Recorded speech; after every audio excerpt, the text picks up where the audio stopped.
할렐루야. 아멘. 네, 주님께서 오늘 예배를 통해 우리 모두를 회복시켜 주시고 새롭게 해주실 줄 믿습니다. 아멘.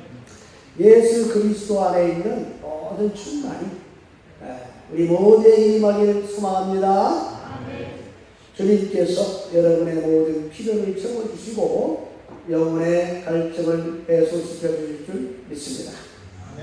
오늘 함께 은혜 받을 말씀은 고린도전서 3장 16절 17절입니다. 우리 다같이 한 목소리로 읽어 보겠습니다. 너희가 하나님의 성전인 것과 하나님의 성령이 너희 안에 거하시는 것을 알지 못하니 누구든지 하나님의 성전을 더럽히면 하나님이 그 사람을 멸하시리라. 하나님의 성전은 거룩하니 너희도 그러하리라. 할렐루야. 아멘. 우리가 성경을 보면요, 성전이 네 가지가 나오죠. 그림 보시면 첫 번째로 솔로몬 성전이 있습니다. 그리고 두 번째가 에스겔 성전, 세 번째는 숫바벨 성전, 그리고 마지막으로 헤롯 성전. 이 성전이라는 말은 거룩한 집, 신의 전당 이런 뜻이에요. 그러니까 하나님께서 성전에 임하셔가지고 당신의 백성들을 만나주시고 약속을 주시고 그들의 제사를 받아주시는 거룩한 곳이라고 해서 성경은 성전을 하나님의 집이다 이렇게 말합니다. 그런데 이 성전보다 먼저 모세의 성막이 있었습니다. 이렇게 생겼죠. 세마포로 울타리를 치고 장막을 세웠다가 풀었다가 하는 이동식 천막 형태였기 때문에 거룩한 장막, 이런 뜻으로 성막이라고 합니다. 다윗 왕이 북이스라엘과 남유다를 통합시킨 후에 왕궁에 있을 때 그런 사울왕의 손에서 자신을 지켜가지고 이렇게 왕이 되게 해주신 하나님께 감사해가지고 내가 성전을 지어드리고 싶다 이렇게 생각했어요. 근데 하나님께서 다윗은 전쟁을 너무 많이 해가지고 손에 피가 많이 묻었기 때문에 너는 거룩한 성전을 지을 수가 없다. 그러니까 네 아들이 성전을 지을 것이다. 이렇게 말씀했습니다. 그래서 다윗은 하나님께서 보여주신 대로 도면을 다 그려요. 그리고 그것에 맞춰서 뭐가 필요한지를 알기 때문에 필요한 재료를 다 준비해가지고 아들 솔로몬에게 주어서 성전을 세우도록 했습니다. 정리하자면 성막은 하나님께서 모세에게 어떤 재료로 어떤 사이즈로 어떻게 세워야 되는지를 아주 구체적으로 알려주셔가지고 그대로 했습니다. 또한 성전은 하나님께서 다윗에게 모세에게 했던 것과 같이 인도해 주셔가지고 그대로 따라서 그린 도면을 아들 솔로몬에게 줘가지고 그대로 짓게 했어요. 모세가 하나님의 지시대로 저 성막을 다 세워놓고 관으로 기름으로 모든 물건들을 다 거룩하게 이렇게 했습니다. 그러고 났더니 아주 놀라운 일이 일어났습니다. 출애굽기 40장 34, 35절 다 같이 읽어보겠습니다. 그 후에 구름이 회막에 덮이고 여호와의 영광이 성막에 충만하니 모세가 회막에 들어갈 수 없었으니 이는 구름이 회막 위에 덮이고 여호와의 영광이 성막에 충만하였습니다. 할렐루야. 그러니까 하나님의 영광이 구름으로 성막에 충만히 임했습니다. 그 모세가 회막에 들어갈 수 없을 정도로 하나님의 영광이 충만하게 되어버렸어요. 이때부터 성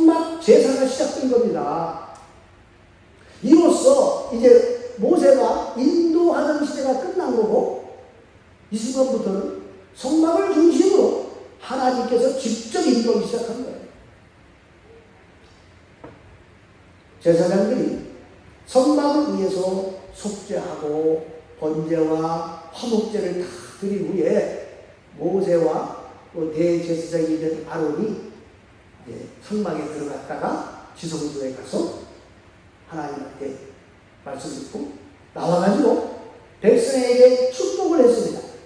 그때 여호와의 영광이 온 백성들에게 쫙 나타나면서 여호와께서 하늘에서 불을 확 내려가지고 번제단 위에 올려져 있는 번제물과 기름을 확 태워버렸어요. 이때부터 제사장들은 하나님께서 하늘에서 내려주신 그 신령한 불씨를 잘 보관해가지고 항상 이동할 때 그걸 들고 다녀야 됩니다. 그러다가 성막을 다시 세우면 그 불씨로 번제단에 불을 다시 붙여서 제사를 드렸어요. 자, 다음 그림과 같이 모세를 따라서 400년간 애굽의 종살이에서 벗어난 이 하나님의 백성들은 광야 40년 동안에 저 성막을 중심으로 살았습니다. 각자 천막의 입구를 성전으로 향하도록 다 쳐가지고 지파별로 그 성막을 바라보고 이제 하루를 시작하는 거예요. 그리고 성막을 바라보고 이제 텐트 문을 닫음으로써 하루를 종료하는 겁니다. 그들의 중심에는 항상 성막이 있었습니다. 하나님께서 낮에는 성막의 지성소에서 구름 기둥을 쫙 피어 올려가지고 광야의 그 뜨거운 태양빛으로부터 보호해 주셨고, 밤에는 구름 기둥을 불 기둥으로 확 바꿔주셔가지고 따뜻하게 지켜주셨습니다.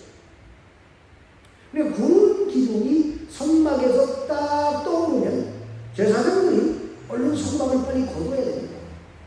그리고 백성들은 자기 텐트를 다 정리를 해야 돼요. 구름이 이제 딱 이동을 하면 따라서 이동해야 되는 겁니다. 그리고 구름 기둥이 가다가 딱 멈춰서면 다시 제사장들은 거기서 성막을 막 쳐야 돼요. 그 백성들은 자기 지파별로 자기 위치가 있어. 응? 거기다가 자기 텐트를 다 쳐야 돼요. 그리고서 쉬었어요. 그들은 하나님의 인도 가운데 살았습니다. 그들이 하나님을 중심으로 사는 동안에 그들의 모든 필요는 하나님이 다 채워주셨어요. 매일 아침마다 하늘에서 만나라고 하는 양식을 이슬과 함께 내려주셨고, 물이 부족할 때는 반석을 깨쳐서라도 생수의 컵을 터쳐줬습니다.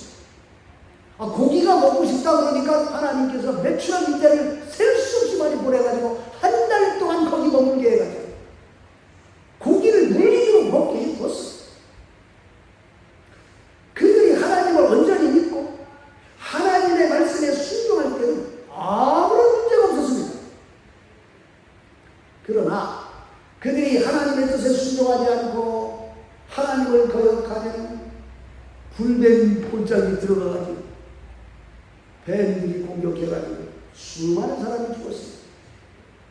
모세를 대적한 자들이 갈라진 땅에 산채로 매장되기도 했습니다.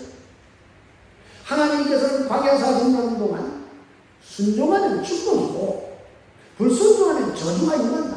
그걸 분명히 보여주셨어요. 40년 동안. 그럼에도 불구하고 애굽에서 나온 사람들 중에 대부분은 믿음으로 광야를 통과하지 못하고 약속의 땅에 들어가지 못하고 죽었습니다. 광야에서 연단을 받아가지고 믿음을 가진 새로운 세대만 가나안 땅에 들어갈 수 있었어요. 자, 그런데 이제 사사시대로 왔어요. 거기서 성막의 지성소에 들어있던 하나님의 언약궤를 메고 블레셋 전투로 하러 나갔다가 블레셋에 대패해가지고 언약궤를 뺏기는 일이 생깁니다. 언약궤가 없으면 성막 제사가 안 돼요. 제사가 중단된 거예요. 당시 이스라엘이 블레셋과의 전쟁을 했는데 장로님들이 야 아무래도 저 언약궤를 가지고 가야 된다. 하나님 앞에 가야 된다. 그래가지고 대제사장의 아들 홈니와 비르아스에게 가서 언약궤 들고 나왔어요. 그 전쟁터로 나갔습니다. 그들은 하나님은 무조건 자기들 편이라고 생각할 거예요. 그들이 우상 숭배를 하고 하나님에 대한 제사를 뭐 대충 드려도 하나님은 여전히 그들 편이라고 생각한 거예요. 그러나 하나님께서는 이미 성막을 떠났습니다. 그들은 언약궤 뚜껑에 임해서 모세와 대화하셨던 하나님이 여전히 언약궤와 함께 한다고 생각을 했지만 그들의 마음이 하나님에게서 멀어졌을 때 하나님도 그들에게서 멀어졌어요. 그걸 깨닫지 못한 거예요. 그들은 언약궤를 그러니까 부적처럼 쓴 거예요. 오늘날 보면은 믿음도 없는 사람이 십자가 목걸이 다 걸고 다녀. 그러면 하나님이 함께 하는 줄 알아. 성경책 옆에 딱 끼고 이렇게 다녀. 그러면서 하나님이 함께 하는 줄 알아. 얼마나 많은 사람이 그렇습니까? 이 사람들이 똑같이 그랬다. 그러나 하나님께서는 그들을 이미 버렸습니다. 그래서 언약궤를 뺏기고 그걸 메고 나갔던 홈니와 비르아스도 블레셋 군대에 의해서 죽었어요. 비대한 엘리 대제사장님이 선방에서 자기 의자 딱 갖다 놓고 앉아있다가 언약궤 뺏기고 자기 두 아들이 죽었다는 소식 듣고 너무 놀래가지고 뒤로 턱 넘어갔어. 근데 몸이 너무 무거워가지고 목이 딱 떨어져서 죽었어. 왜 하나님께서는 그들을 떠나셨을까요? 자, 사무엘상 2장 12절 나같이 읽어봅니다. 엘리의 아들들은 불량자 여호와를 알지 아니하라. 여기 엘리의 아들들은 홈니와 비르아스를 말하는 거예요. 당시 제사를 주관하던 대제사장 엘리의 아들들이 여호와 하나님을 알지 못했습니다. 그들은 매일 성막에서 제사를 위해 일하면서도 하나님을 공경하지 않았습니다. 하나님을 두려워하지도 않았습니다. 하나님을 마음 중심에 섬기지도 않았습니다. 그러면 이 사람들은 성막에서 뭘 한 거예요? 성막 봉사자들이 하나님께 제물을 드리려고 이제 소나 양이나 염소를 이렇게 잡잖아요? 그러면 자기가 가족도 그렇잖아. 체대인이 있지. 자기 종을 보내. 약가가지고 여기 맛있는 안심 찍어. 그 종이 가가지고 수확할 고기로 맛있는 고기를 탁 찍어가지고 각고기에서 지가 먹었어. 하나님께 드리기 전에 자기가 맛있는 고기를 빼돌렸다고.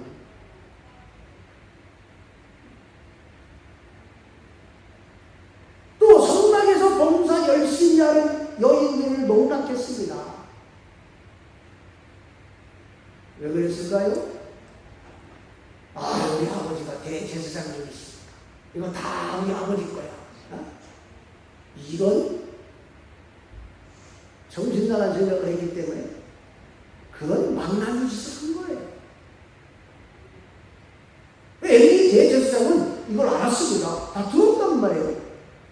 그러면 그들 제사에서 배제시켜야 돼, 그런 것들은. 근데 말로만 다 이루고 이 자격도 안 되는 자식들에게 이 성직을 세습하려고 했어. 오늘날 한국 교회가 세습하고 있잖아. 자식한테. 자격이 되면 괜찮아. 근데 자격도 안 되는데 돈을 넘겨주려고. 이 시대도 그랬다. 그러니까 하나님께서 성막을 버리는 거예요. 형제자매 여러분, 하나님께 예배드리겠다고 나온 사람들이 마음을 다하고 힘을 다하고 뜻을 다해서 예배드리지 않고 입술로만 찬양한다면 우리 그런 예배를 하나님께서 받으시겠어요? 온전한 11조와 미리 준비한 헌금을 드리지 않고 헌금 주머니가 다 와. 그 어떻게 남들이 보는데 또 안 할 수 없잖아. 호주머니에 손 들어가지고 딱 찾아. 5,000원 물짜리 너무 많고 너무 많아. 1,000원짜리 이것도 아까워. 100원짜리 다 그래가지고 또 옆 사람이 통을 안 되잖아. 그래서 꽂혀가지고 집어넣었어. 우리 하나님은 그거 받겠어요? 그래서 우리 교회는 헌금 주머니를 안 들어요. 마음으로 준비되지 않은 헌금 하나님께 드리는 거는요, 하나님을 모독하는 겁니다. 하나님은 우리 돈이 필요하신 분이 아니에요. 성도 여러분, 헌금은 미리 준비했다가 가지고 오셔서 기도와 함께 올려드리시기 바랍니다.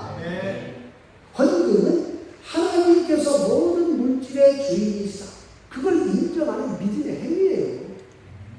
온전한 예물을 드리면 하나님께서 쌓을 곳이 없도록 부어주겠다 약속했습니다.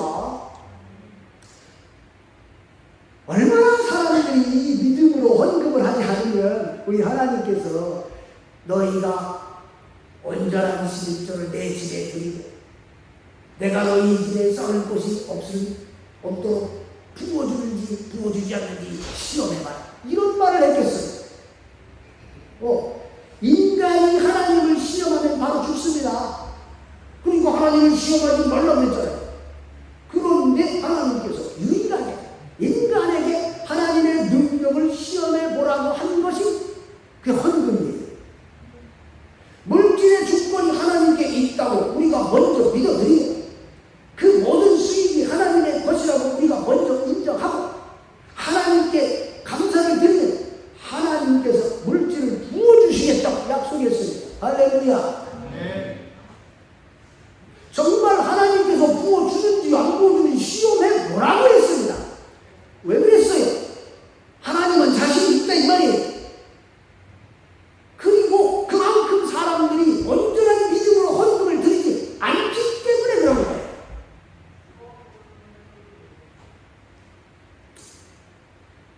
이제 성막시대가 끝났습니다.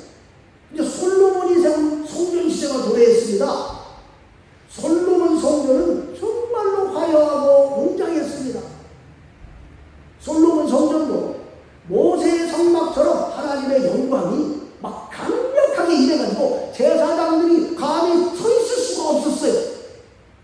그리고 하나님께서 솔로몬 성전의 번제단에 하늘에서 불을 확 떨어뜨려줬어요. 그 거룩한 불로 제사드리게 했습니다. 그런데 그 화려하고 영광스러웠던 성전이 어떻게 됐습니까? 돌 위에 돌 하나 남지 않고 완전히 파괴되었어요. 왜 그렇게 됐을까요? 이스라엘 백성들이 하나님을 버리고 우상을 섬겼기 때문입니다. 하나님께서 보내신 선지자들을 죽이고 경고의 메시지를 무시했습니다. 나중에는요, 성전 안에까지 우상을 세워놓고 하나님의 성전 제사를 폐하고 우상 제사드렸어요. 성전에서. 그러니까 결국 하나님께서는 솔로몬 성전을 버리셨습니다. 아수르를 들어가지고 북이스라엘 왕국을 무너뜨리고 나중에 바벨론을 감성케 해가지고 남유다 왕국을 멸망시켜버렸어요. 그리고 성전도 싹 불태워버렸어요. 그들은 바벨론의 포로가 돼가지고 70년 동안 포로 생활을 했습니다. 애굽에서 400년간 노예로 살았던 그들을 모세를 보내가지고 구원하셔가지고 광야 40년 동안에 필요한 모든 것을 공급해 주시고 지켜주셔가지고 젖과 꿀이 흐르는 가나안 땅에 들어가서 아주 잘 살게 해주셨단 말이죠. 그런데 이제 배가 부르고 부유해지니까 하나님이 필요 없어. 하나님을 버리고 이제 우상을 섬기고 세상을 섬겼어. 하나님보다 세상을 더 사랑했어요. 그들을 종의 신분에서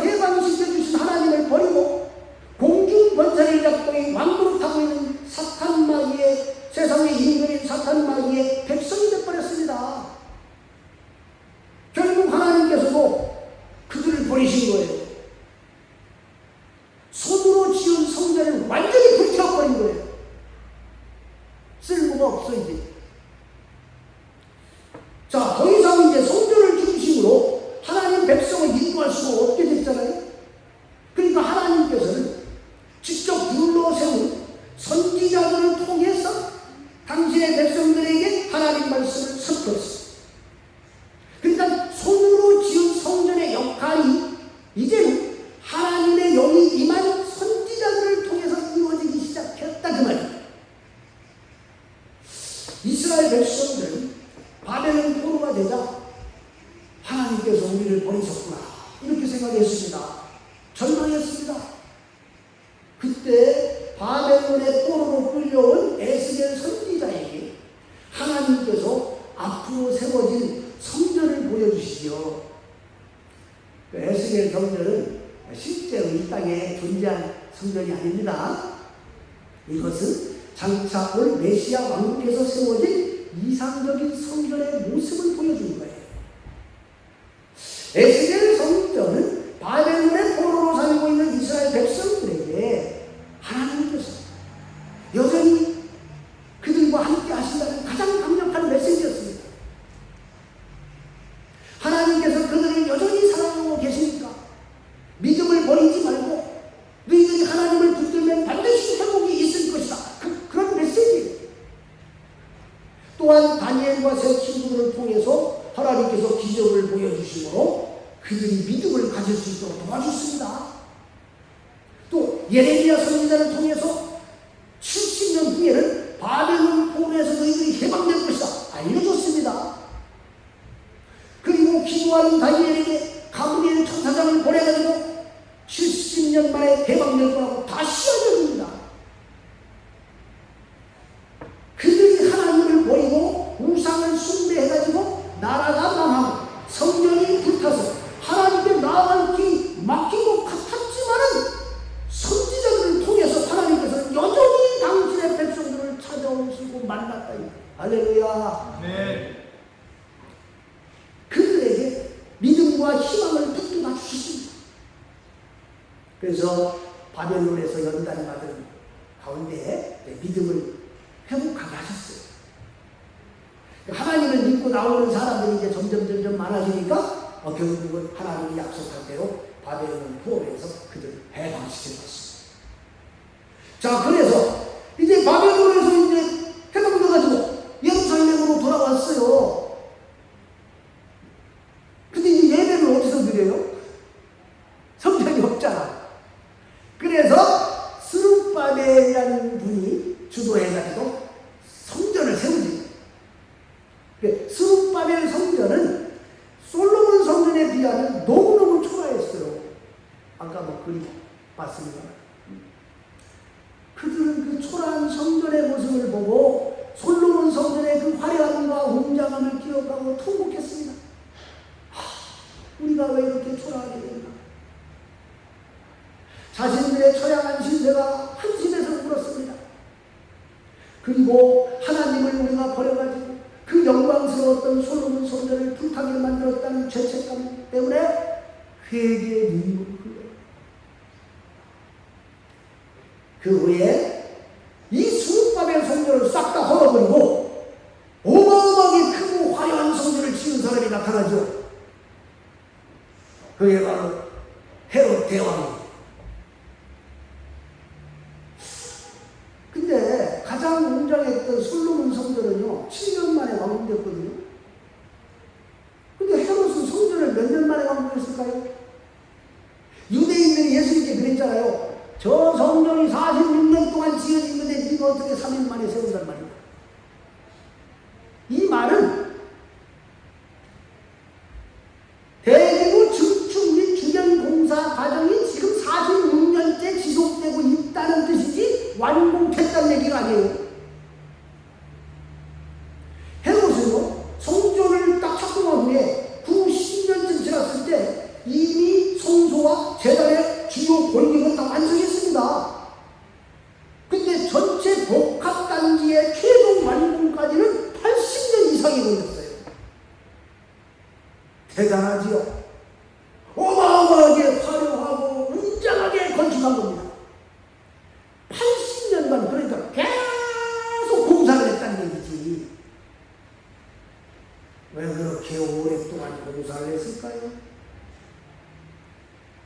그것은 헤롯이 하나님을 사랑하고 믿어서 성전을 지은 게 아니고 정치적 목적으로 성전을 지었기 때문에 그래요.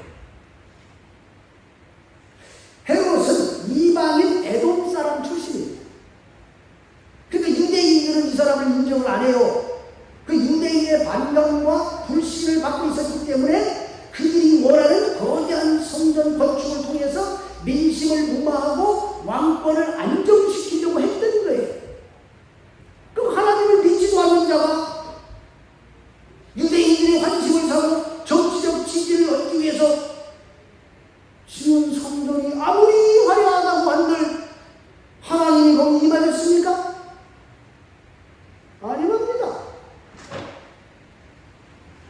헤롯 성전이 탁 내려다보이는 언덕에서 그 성전을 바라보고 제자들이 그래, 예수님 저 성전 너무 멋있지 않습니까? 너무 자랑하죠.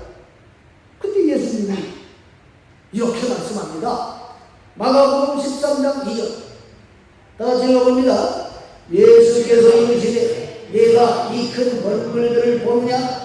돌 하나도 돌 위에 남지 않고 아무것도 되리라 하시고. 할렐루야. 예수님께서는 예루살렘을 바라보고 우시면서 멸망을 예언했습니다.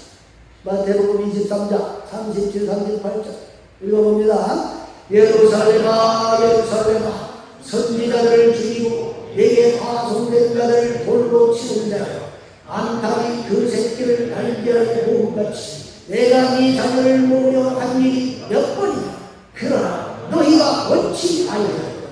보라 너희 집이 황폐하여 버린 바 되리라. 할렐루야.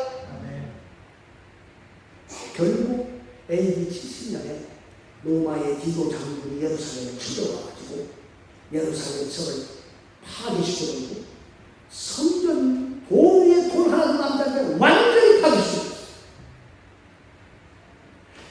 왜 헤롯 성전이 파괴됐을까요? 그 멋있는 성전이. 어느 날 예수님께서 헤롯 성전에 들어갔습니다. 그 헤롯 성전에서 벌어지는 일을 딱 보시더니 예수님께서 앉으셔가지고 도끈을 가지고 채찍을 만드셨어요. 한참 동안. 그렇게 다 만든 다음에 그 채찍을 휘둘러가지고 그 안에서 비둘기 바른 사람들 싹 다 내줬고 그 안에서 돈 받고 장사하는 사람들 상을 다 싹 다 엎어버렸어요. 그리고 이렇게 말씀했습니다. 누가복음 19장 46절 같이 읽어봅니다. 저희에게 이르시되 기록된 내 집은 기도하는 집이 되리라 하였거늘 너희는 강도의 구례를 만들었다 하십니다.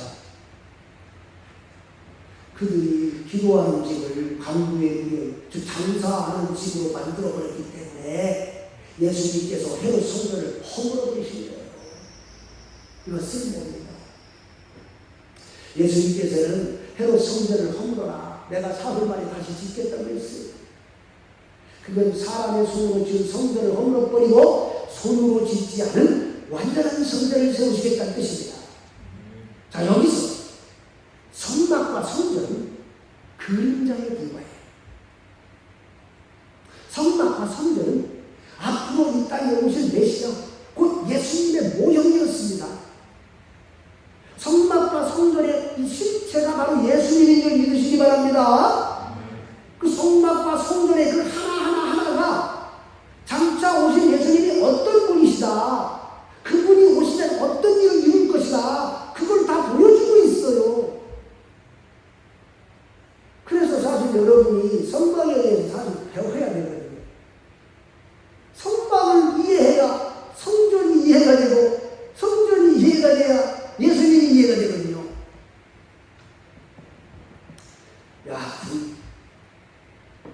예수님께서는 정치적 목적을 위해 세워진 헤롯 성전을 버리고 완전한 성전을 세우기 위해서 십자가를 지셨습니다. 성전에서 제사함 받기 위해서 제물의 피를 흘리고 그걸 막 조각조각 잘라냈던 것처럼 예수님께서 화목제물이 되셔가지고 얼굴이 찢기고 못이 막혀서 얼굴에서 피를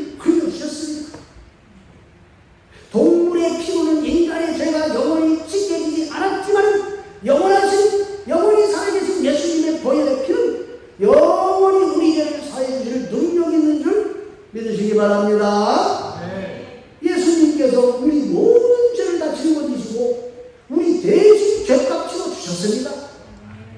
그리고 이 사실을 믿고 죄를 회개하고 예수님께 나오는 사람들에게 성령을 보내주세요. 성령은 거룩한 하나님의 영입니다. 예수님의 영입니다. 진리의 영입니다. 자, 그러니까 하나님의 영이 임하는 곳, 그곳이 성전이 됩니다.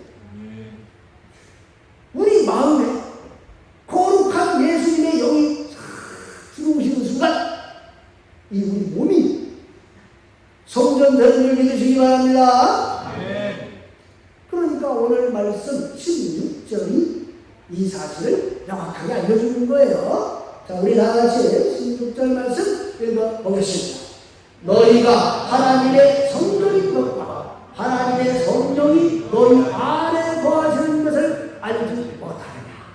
할렐루야. 여러분은 예수님을 구원자로 믿기에 또 믿기 원하셔서 이 자리에 나오신 줄 믿습니다.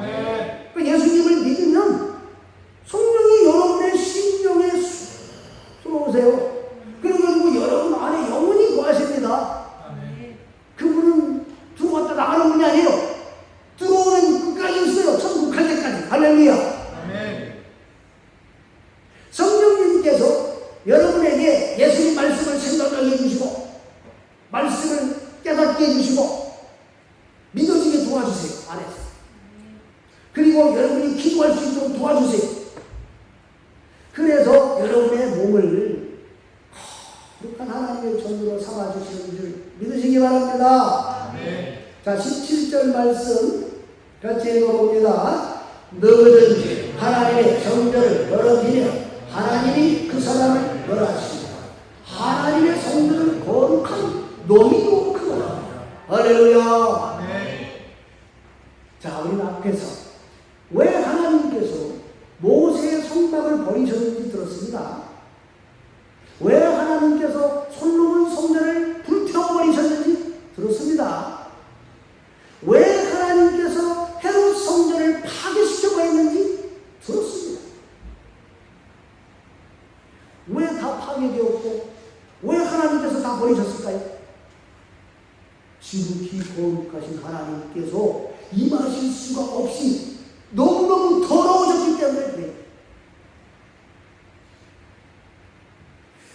그래서 손으로 지은 성전을 다 허물어버리고 예수님께서 직접 성령 우리 마음에 들어오사 우리 몸을 성전 삼고 우리와 함께 하시려 작정한 겁니다. 할렐루야. 성도 여러분, 여러분이 성전인 줄 믿으시기 바랍니다. 여러분의 성전은 안전합니까? 특히 거룩하신 하나님께서 여러분의 몸 안에 거하길 기뻐하실까요? 하나님께서 누구든지 성전을 더럽히면 멸하셨습니다. 성막을 우습게 여겼던 홈리와 비라스를 죽여버리셨습니다. 하나님 보시기에 악을 행하고 예레미야를 통한 하나님의 경고를 무시한 유다의 마지막 왕 시드기야는 두 눈이 뽑혀가지고 포로로 끌려가게 했습니다. 하나님의 성전을 허무는 자들은 하나님께서 가만두지 않아요. 인류 역사에 교회를 핍박한 황제들이나 왕들은 다 비참한 처우를 맞이했습니다. 우리 마음의 성전을 더럽히는 자가 또 누가 있을까요? 사탄, 마귀와 귀신도 있죠. 여러분, 강은 유다의 마음에 예수님을 팔 생각을 넣은 것이 사탄이라고 써있고, 강은 유다가 은 30냥에 예수님을 팔아먹게 만든 것은 마귀라고 했습니다. 귀신들은 사람들이 죄를 지으면 그 죄 틈을 파고 막 들어와요. 그래서 그 사람의 마음을 완전히 사로잡아 버리려고 합니다. 하나님의 거룩한 성전이 되어야 할 사람들을 강도의 소굴로 만들어서 비참하게 만들어 버리려고 해요. 결국 예수님께서 죄임하시면 어떻게?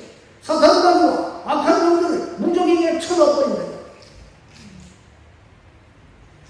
예수님께서는 도적이 오는 것은 도둑질하고 죽이고 멸망시키는 것뿐이고 내가 온 것은 양으로 생명을 얻게 하고 더 풍성하게 얻게 하려고 함이라 말씀했습니다.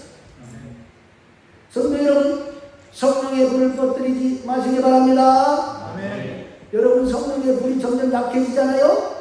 악한 영이 우리 마음에 들어오려고 합니다. 빈자리가 생기잖아요. 악한 영들이 우리 마음을 도둑질하면요 우리 다 털립니다.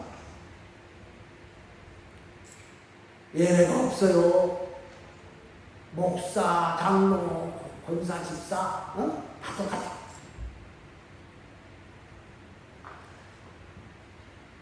영적으로 파산하면 현실적인 문제들이 일어옵니다. 여러분들 성령 충만하시기 바랍니다. 아멘. 여러분이 하나님의 성전이라는 걸 늘 기억하시고 그 누구도 여러분의 성전을 더럽히지 못하게 잘 지키시기 바랍니다. 아멘. 늘 말씀과 기도로 여러분의 성전을 거룩하게 하셔가지고 하나님의 능력을 덧입는 저와 여러분 되시길 주님의 이름으로 축원합니다. 아멘. 자, 이 시간 오늘 말씀 들어가시며 우리 다 같이 한번 기도했어야 합니다. 형제자매 여러분, 저와 여러분은 하나님의 거룩한 영이 거하시는 하나님의 성전입니다. 예수님께서 우리를 성전 삼으시고 우리 안에 좌정하사 우리와 함께 이 세상을 왕처럼 다스리기를 원하십니다. 세상의 눈물처럼 세상을 변화시키고 생명의 길을 전하는 하나님의 동력자로 우리를 사용하기를 원하십니다. 이를 위해서 우리가 성령 충만해야 합니다. 성령님께서 우리를 온전히 붙들어 주사 우리를 그리스도의 좋은 군사로 써달라고 간구합시다. 우리 다 같이 주여 한번 노래로 동성으로 기도하시겠습니다. 주여